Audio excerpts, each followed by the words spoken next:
لوگ سمجھتے ہیں جو ہم چاہیں کر سکتے ہیں، وہ یہ نہیں جانتے کہ اللہ تعالیٰ چاہے یہ اختیار بھی تم سے چھین سکتا ہے۔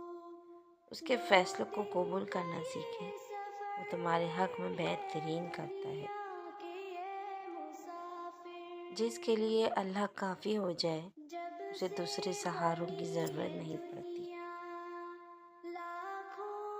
دوسروں پر اعتراض کرتے کرتے ہم یہ اعتراف کرنا بھول جاتے ہیں کہ کچھ نہ کچھ کمی ہم میں بھی ہے۔ زندگی کے ضروری ترین کاموں کے درمیان بھی موت آ سکتی ہے، اس لیے نماز کبھی نہ چھوڑنا۔